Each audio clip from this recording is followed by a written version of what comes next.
So in your study, you found that 47 nations surveyed in Europe, all but one require government-issued photo IDs to vote. And even that one exception, the UK, has some places where that is mandatory. Talk to me about those findings. Yeah.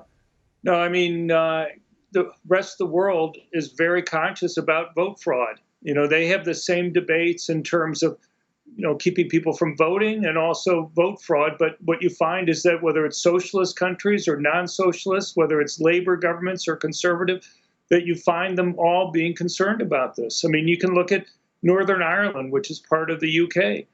Back in 1985, Margaret Thatcher's conservative government instituted the first voter ID rules there because of concerns about vote fraud.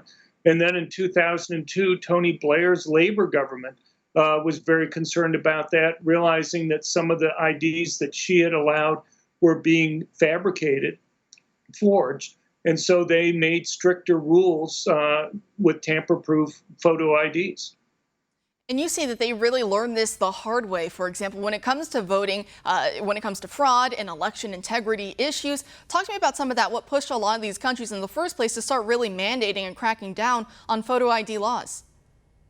Right. Well, it's not just photo ID laws, it's absentee ballot rules. I mean, it's across the board. France, for example, with absentee ballots, in 1975, they discovered literally hundreds of thousands of dead people had been voting via absentee ballots. And they also found that there was a lot of vote buying. One thing that absentee ballots allowed is that you could go and show the people who were paying for your votes how you were going to be voting. It's not like it's a secret ballot. And so they, like the vast majority of countries in Europe, banned absentee ballots for people living in their country. But the UK has had a number of cases recently. They had elections for city council members in Birmingham, where they found something like 40,000 fraudulent absentee ballots that were used. With regard to photo IDs, one of the things that's come out since Tony Blair's reforms, after kind of the statute of limitations had run out, the leaders of Sinn Féin basically admitted to academics that they had hired huge numbers of cab drivers to go and ferry people from one polling place to another so that they could go and vote multiple times. They had houses set up on election day where people could change wigs, could change clothes and other things, so it'd be harder to identify them as the same people who had gone and voted multiple times. It's absolutely crazy, and a lot of this that you're talking about reminds me of just things that we've seen here in the U.S. on a smaller scale, because we're not really, the media tells us we're not allowed to look into this and we're dangerous for doing so. But it reminds me of some of the stuff that we're seeing from Project Veritas, some of their undercover videos, what they've been finding. So we're seeing some similar trends there. But with you going through all the research data here, what was perhaps the most surprising result that you may have found? Just how, we have these debates about Georgia or Texas laws being there.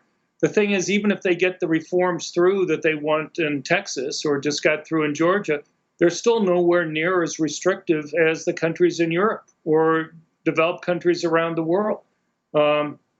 Georgia, for example, they're requiring that you put down your 4-digit Social Security number or your driver's license number on the absentee ballot envelope.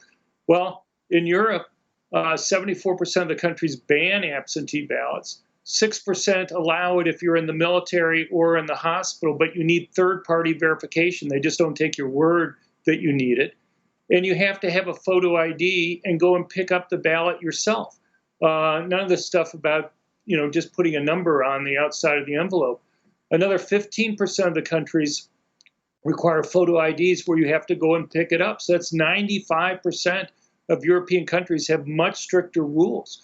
And so in Texas, the big debate right there right now has been that Texas wanted to have ballot security. They were concerned that you'd have these ballot boxes at 3 a.m. in the morning where nobody was watching them out there in public.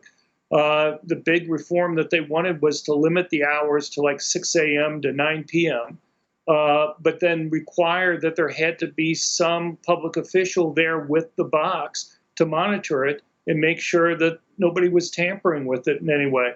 But that's considered outrageous. No country in Europe, no developed country, allows ballot boxes to be out there in the open like that without having somebody monitoring it whenever it's out there.